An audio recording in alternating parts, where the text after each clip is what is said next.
Hello, everybody. I'm cold, but I'm in a blanket, so we're fine. It's 90 degrees here. Today, on the PhazeCast. PhazeCast. Werewolf by Night. Yeah! A new episode of Andor. And yeah! an old episode of Rings of Power. No! Werewolf by Night. Let me just go on a bit of a rant here to start us off, Joe. Okay. Werewolf by Night. Okay? Werewolf by Night. Werewolf by Night. Starring Gail Garcia Bernal. The incomparable Gail Garcia Bernal. Worked with some of the greatest directors of all time. Alfonso Cuarón, Pedro Almodóvar. Also known from such things as... Y Tu Mama Tambien. Amores Perros. Babel. Yeah. Coco.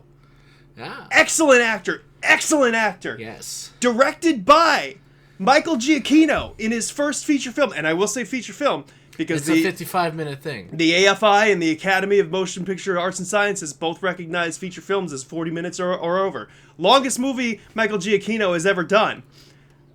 Michael Giacchino, also the composer of this film, because the music in this is so good. His career blasted off with the iconic, incredible soundtrack.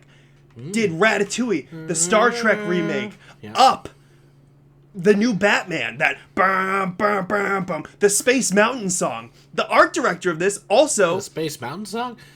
Yeah, he did the Space Mountain song. That's crazy. Great song. Just totally elevates the ride. The production designer on this was also the art director for the Batman, art director for War of the Planet of the Apes, on the art team for Where the Wild Things Are. The talent in this thing was out of control, and it fucking shows. I cannot believe that I enjoyed something Marvel this much. And I always am like, oh, Marvel stuff, like, it's fun. I like most of it. I get some enjoyment out of this. But this was so fucking good. Man-Thing was a practical suit. The Man-Thing! Well... No, Man-Thing was a practical suit that they then modified. Yes! Oh, it was modified with CGI? Look it up. They modified it with CGI, but the reason I feel like that Man-Thing feels present in this movie in a way that a lot of CGI doesn't is because they were working off of a real fucking suit, dude. It looked so good. And I talked about this when the trailer came out, that I was excited about the quality of black and white alone. Putting a filter on something as black and white is not enough to do it for me. But they put light. You could see light levels changing. They were flickering. There were cigarette burns. The production design. They had a painted background for the exterior of the building. I just couldn't believe it, dude. I fucking love this movie. What did you think of Werewolf by Night? It was a very fun romp. This is what they do, right? Like, this is what Marvel has been doing with this new phase. They've been trying new and different things. And because of people like you, who are like, I like Marvel, but I want to like other... Like, it's always the same. And this was a very good flex. Very good flex. Every time Man-Thing showed up and he grabbed someone, I heard in my head, feel the burn of the Man-Thing. Like, every time. Yeah. Every time. Like, the burn of the Man-Thing! The burn of the Man... There it goes. And they're like, oh, his name is Ted. I'm like, oh, his name is Ted. He's a doctor. Yeah. We covered this in a recent episode. We did. The Swamp Thing and the Man-Thing. Yeah. He's Ted. It was great. I know that you're a fan because you just recently watched the old school Dracula.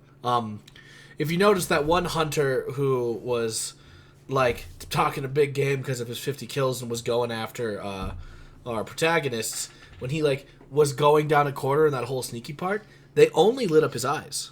Yeah, they did. Yeah. So, like, everything was dark except for the eyes as he's, like, doing the thing. And I'm like, oh, that's classic horror stuff. Eric's going to freak out about this movie. And lo and behold, the entire fucking first, I want to say... 6 6 minutes? minutes of this podcast, he just fucking freaked out about it. So, there we go. I love the use of color. Yeah, That was amazing. It was very, like, okay, we're really focusing on the fact that, the Bloodstone is a thing. And then, very funny bit at the end, where they did the, Wizard of Oz thing with the song, and then, because it was the Wizard of Oz song, And then that's when color bled back into the world. And I'm like, oh, that's not just a horror thing. That's a movie thing. That's great. That's wonderful. I really liked Werewolf by Night's suit. I liked how it was very old. You're just like a little child in Christmas. There it is, everybody. That face where he's trying to hide the smile with his lips. That's the baby Sinclair face. I'm trying not to interrupt you. I interrupt you all the time. Go for it. So the color was also a throwback to Dracula. Not the movie Dracula, but a lot of stage productions of Dracula. I think, like, especially when Frank Langella was playing him on stage, would use only the color red, and the rest of it looked like it was in black and white. And I think they maybe still do that with I don't know if productions still do it. I'm sure they do.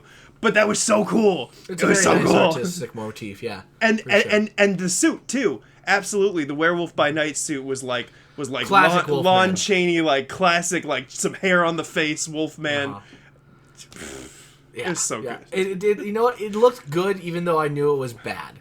You know, that's the thing. Yeah, because it's like I'm like, I don't know. I don't ever want to see that suit in color. I never want to see that suit in color. I don't want that illusion to be ruined. That David Bowie looking motherfucker assassin. What the shit are we doing?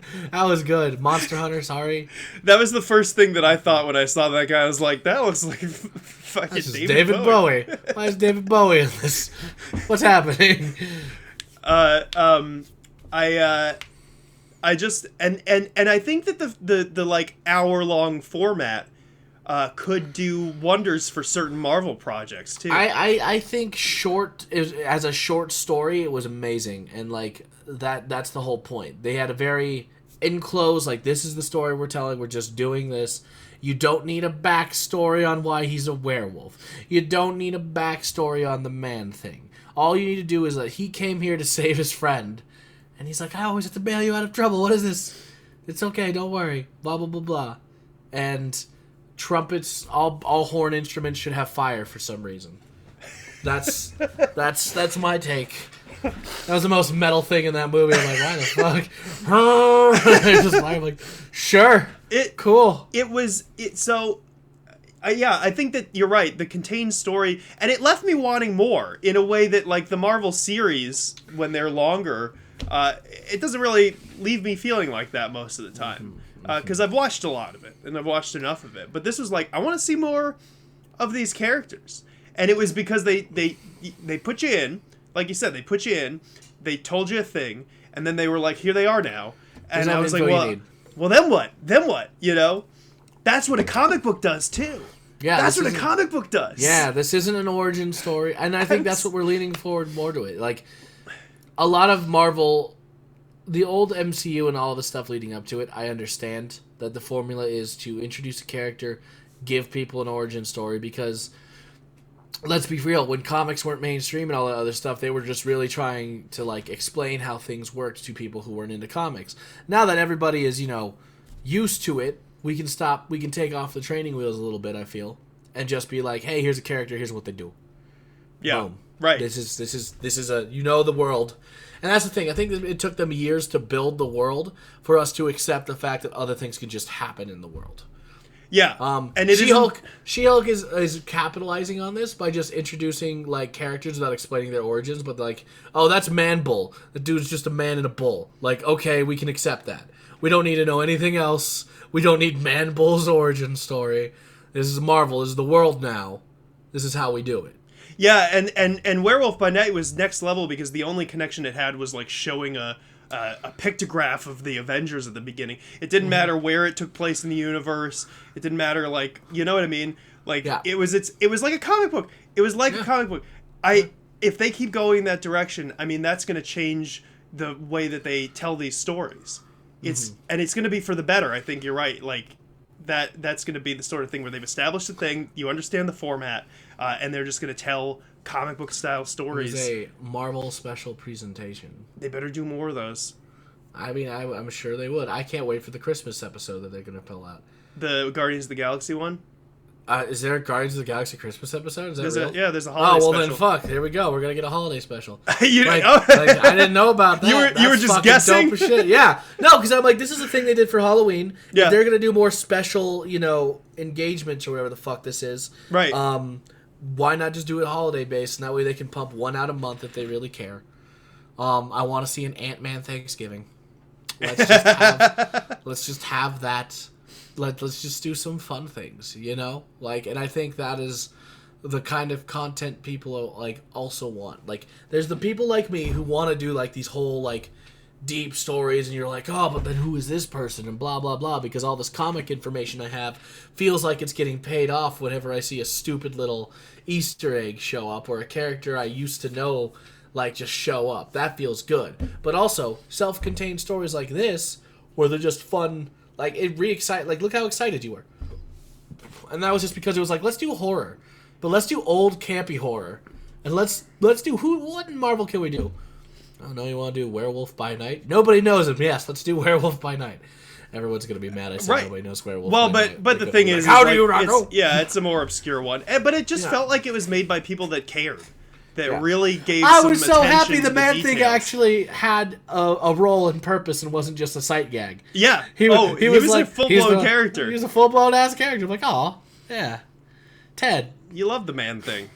Yeah, we love the man thing. I love the man thing now. I was excited, thing, but he liked a man thing. But he a man thing. I was excited that you had given me some context for Swamp Thing and Man Thing, and then I saw him do the burn thing, and I was like, yeah, ah! they did it. They did the feel the burn of the man thing. We have a new episode of Andor to discuss also. By the way, so to wrap up Werewolf by Night, go watch that. If you A+. it was excellent. Go, it's 55 minutes. Go fucking Breezy. just it's easy. It's easy. Good content. Good stuff. Just consume it. Consume it on your break. Just the best thing Marvel's done in a long time. The new Andor, you were expecting the action to hit in this one. I was. Instead, I forgot that we have a bunch of new characters to talk about and talk to. And I think that was good. It was good development, and it was a lot of tense espionage. Who's in it? Who's not? Who's got the Kyber crystal in their pants? Skade's a dick. Which one's Skade? Oh, he's the one who was... The one who's like, while you slept, I looked at all your shit. Yeah, he was the one who was... Here's a knife. Give me your shit. I'm like, what the fuck? Who is this dude? I bet that he's the one who's the secret bad guy. I bet this is all deflecting.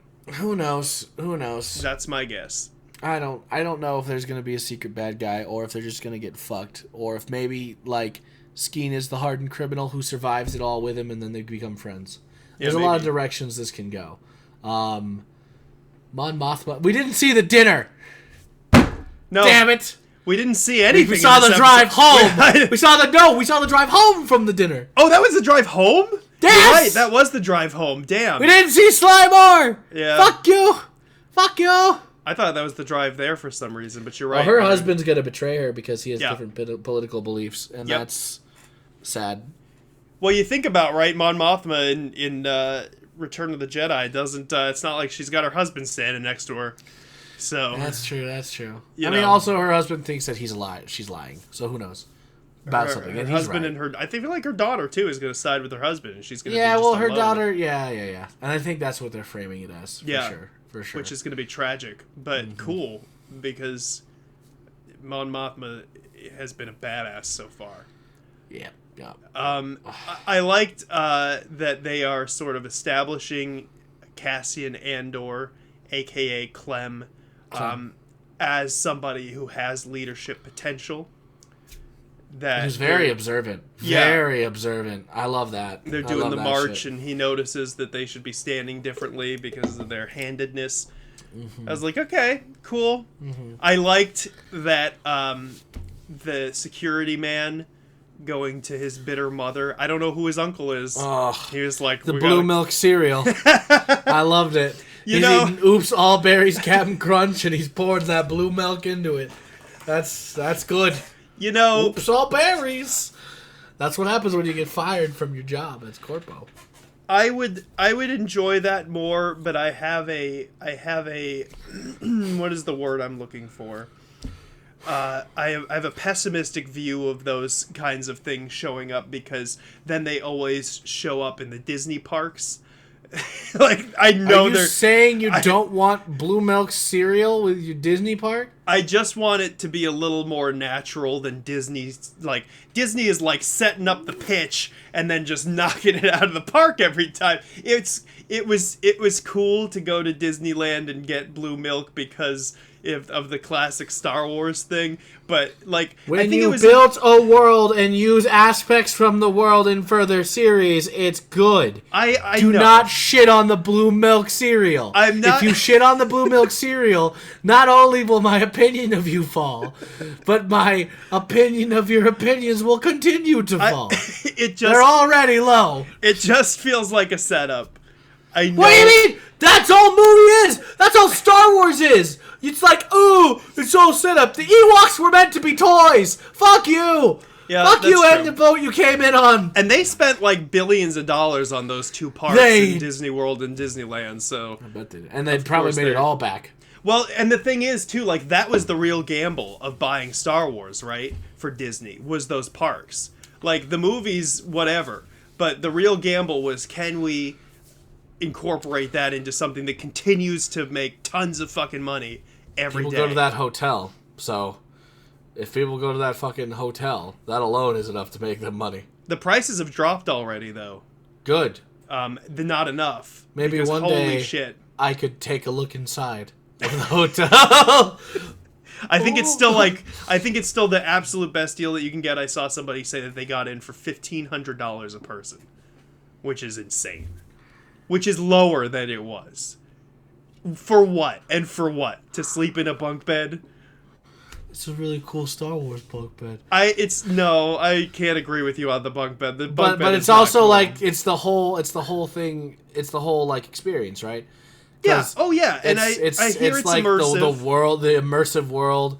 Like, how do I get a job there? That's my. That'd be fun. I was in the restaurant and hospitality business for 10 years. 7 of that was management. Disney, please. And Joe's a good reach actor. out to me. I'm a great actor. I act like I care about this man next to me every fucking week. That was mean. I'm not real for a second up here. Did I tell you there are two types of employees too when it comes to the Star Wars land, because I think maybe I already mentioned this, but I don't know if they're employees. They're called cast members. And right? Probably in Star Wars they're called mystical magic people. But there are two types, because there's like one guy that we talked to who was like, oh, I can't get this in the bag and I'm so mad, and I kind of cracked up at that because he was just a normal dude. And then there was another guy who we asked where the popcorn was, and he went, oh, popped grain. Well, we cannot find it on this world in this time, but if you go to another planet, off in Frontierland, then you can find the popped grain. And we were like, all right, man. Thanks. That's good, though. Yeah. That's what I mean, though. I feel like I'm sure the hotel's immersive, but Jesus Christ, it's too fucking expensive. Also, they should have made it. They're capitalizing on putting you in the shitty places. They're like, let's put you in a crappy rock fortress and a stowaway in a freighter. They could have put us on the casino planet, dude. They could have put us on the casino planet. It would have been awesome. But I don't want to be on the casino planet. I do want to be on a freighter. I want to be on the casino planet. No, if I want to go to the casino planet, like, I'll go to Vegas. That's all it was. I want to be like Justin Theroux in The Last Jedi, the code breaker or whatever. Anyway, the episode of Andor was good. I liked it. It's super slow build, right? Yeah. Like, it's got to explode next episode, I feel. I feel like we're going to get a lot of action. Although I said that last time, too. But we'll see. Oh, we forgot to talk about Elder Skarsgård. What was he doing? The Elder Skarsgård. He was just hanging out in his collector's shop. He was also like, should I have done that? Oh, yeah. Should I have hired and then put him immediately in that situation? Which I feel like is a reasonable question to ask, because nobody is enjoying Clem's presence. Well, yeah, he was kind of just dropped right in. Yeah. They actually kind of accepted it better when they found out he was a gun for hire. Yeah, once they knew that he like had to be there. I have to be here because he wants to make sure the plan goes right. Not that I'm like this is it. I'm here to make sure it goes correct. I was paid to do that. Yeah. And it's just like, oh, well then. How's the Kyber crystal going to come into play? Are they going to utilize that somehow? Yeah, I hope so. It's a Rakatan fucking Kyber crystal. I don't know what's gonna happen. I want him to pick up a lightsaber. It's a slow burn, but the character interactions are great. The tension that they're building and the relationships that they've got going is a good thing, and I'm excited to see where it goes. We're definitely gonna see ex patrol guy become like an Imperial agent or something. Because the only person who like the reason she mentioned someone to get him a job is definitely for like you're gonna get a government job. You're gonna work for the Empire. Right. That's gonna happen. Yeah. Also but he's not gonna like it. Hold on. Imperial Security ISB girl is still looking into the thing, and she's like, not only are all of these random acts around the galaxy not random, they're designed not to be random. She's literally a conspiracy theorist right now, but she's right, so it's fine. Yeah. Yeah. Conspiracy theorist does not necessarily indicate being incorrect. A conspiracy sometimes is true. Yeah, but a lot of conspiracy theorists are incorrect, and I think it's important to just read on everything and make an informed decision instead of looking up certain facts that only bolster your opinion. The moon landing was staged! No, it wasn't. It wasn't. No, it really wasn't. It really wasn't. But no, my point is just like she's onto something. Mm-hmm. She really is. But she seems crazy because it's out of nowhere. Listen, man. Turning marijuana from a class 1 to nothing to anything else is bad because that means it's just promoting more crime, right? No. You know that. But that's what the people at Blank News told me. Oh! We know which news it is, Joe. Stupid. Hi. Hey, if you made it this far and haven't realized what we're about, guess what? It's this. You want to go ahead and try? You got 7 minutes. Riggy Power. Okay, I don't remember anything from this episode. Give me a second. Oh my fucking god! Okay, so Galadriel. Where's Galadriel? There was a big fight. Okay, the thing that happened in this episode is everybody got a chance. Everybody got a chance to give their hammy pre-battle fantasy speech where everybody stood looking off into a direction going, the winds, they're not like this usually. Sometimes the winds are high, but today the winds are low, and it is coming, and I will be the one to stop them. Everybody did that. Every single character for the first 40 minutes of this episode, we went around having each person give a little speech about the winds. And then the elf guy in Mordor with Bronwyn. Bronwyn, I'm learning names. I'm learning names. Her name is Bronwyn. They're ready for the orcs. The orcs come. They don't do so hot. But at the same time, Galadriel and man from the east, or whatever, and Isildur and his team are riding on horses toward Mordor because she got them to come from the south. So the elf guy and Bronwyn don't do well. There's a really graphic cauterizing scene in this episode. Out of fucking nowhere. Like, it is so far beyond the level of intensity that has so far been shown. Because Bronwyn gets wounded and they have to, like, cauterize her. Oh, God.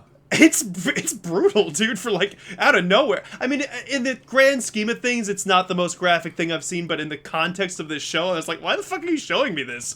It was really weird. So they cauterize Bronwyn, and they take a long time to do it. Which, by the way, wouldn't it be neat if there was a fantasy world where just the rules of medicine applied totally differently, and they had to, like, seal honey onto her wounds, and that's what did it? That'd be kind of cool. That's just a thought I had. Anyway, so... Okay. Sure. We do that in Star Wars. It's always cauterizing. Yeah, you're right. The Bacta tanks. That's cool. You just slap some Bacta on it. You'll be fine. Cool. Awesome stuff. So then Galadriel and all of them come. Maybe it's before they cauterize Bronwyn. But they come and they fight, and they're like, yes, we did it. Then they realize that the people that they've been fighting have largely not been orcs. They're the people who left with that god in the last episode. Because that guy went to Mini Sauron and was like, I will serve you. Why is my fucking dog barking? And then, and then, and then,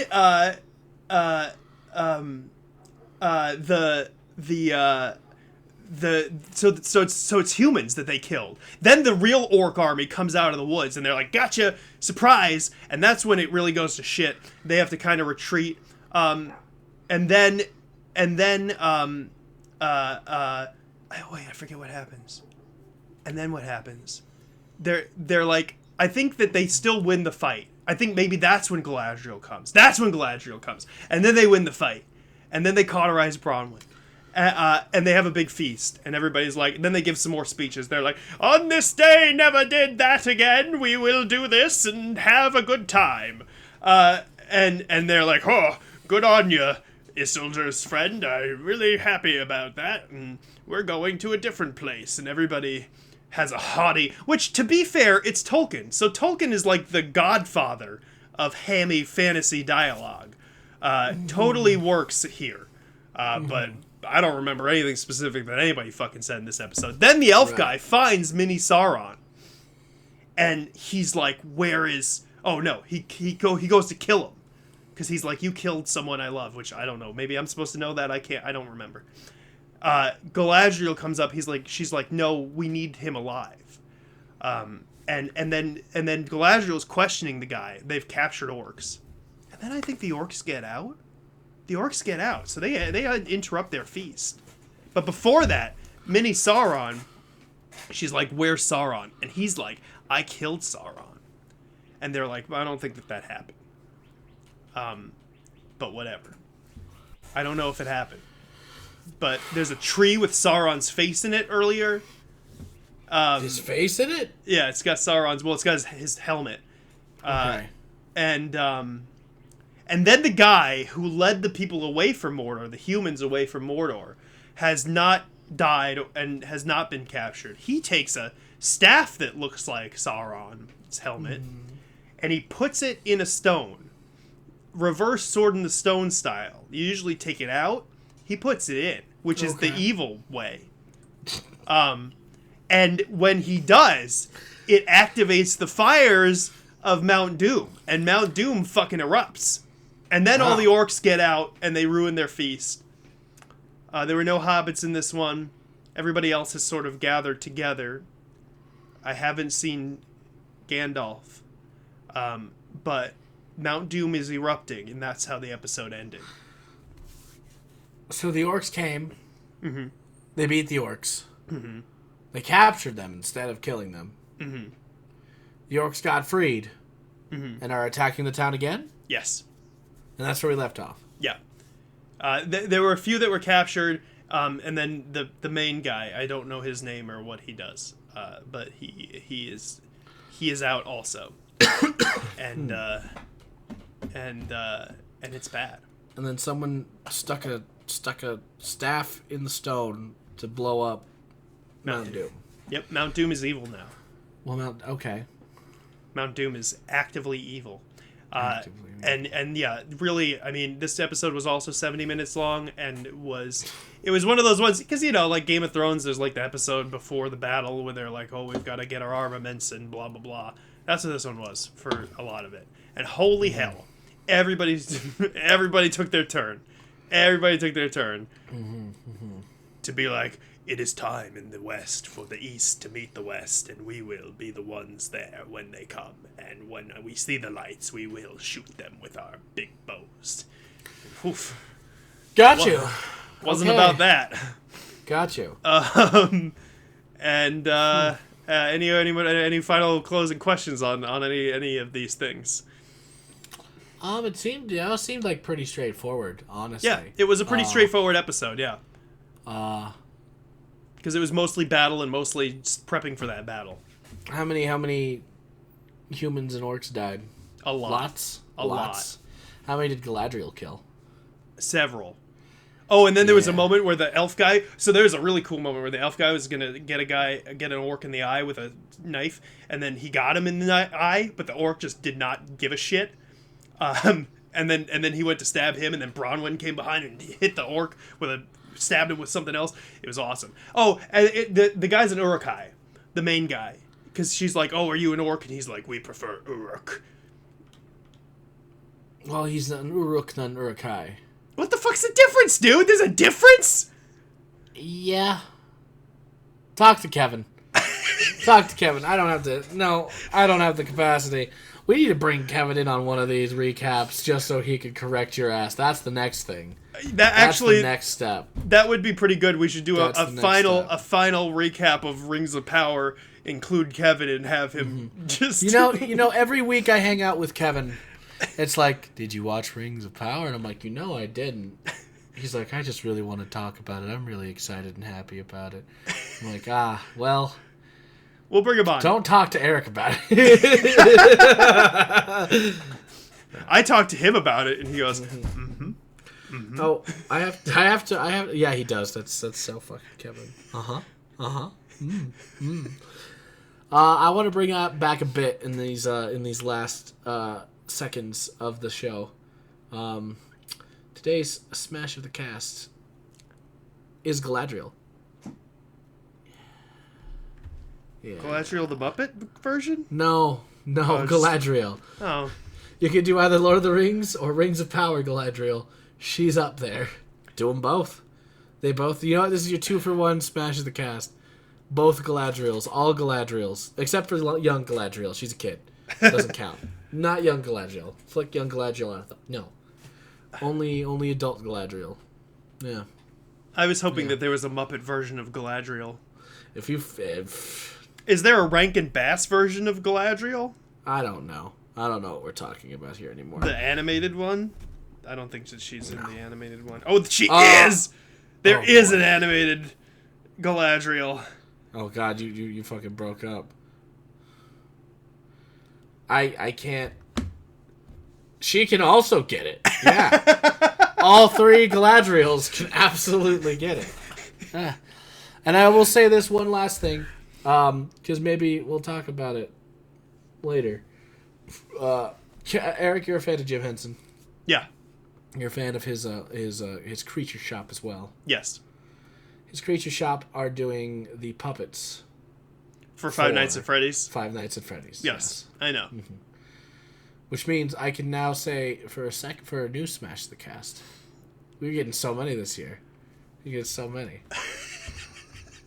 Bonnie can get it. Oh my God, that's our show, everybody. Goodbye, everybody. We'll see ya on Friday for a special thing. Special engagement. Just like Werewolf of London. Bye now. Goodbye. Thank you for spending some of your time with us. Bye. I don't want a web result for recycle bin. I just want my recycle bin, you dumb fucking computer. It's on your desktop? Oh, it's on my desktop, but good luck finding it there, Joe. My desktop is full of mysteries and treasures. Oh, boy. Oh, boy. I have a pretty clean desktop. Oh, go! I'm Joe! I don't like saying what, man? I don't like it either, but it happens. Same thing happens in my car. All of a sudden, there's straw wrappers all over the floor. I don't know how it happens. You don't have a designated trash in your car? There's no room. I have a Yaris. You just have like a little bag off to the side, like in the back seat or something. You put all your trash in. You're right. I should have a garbage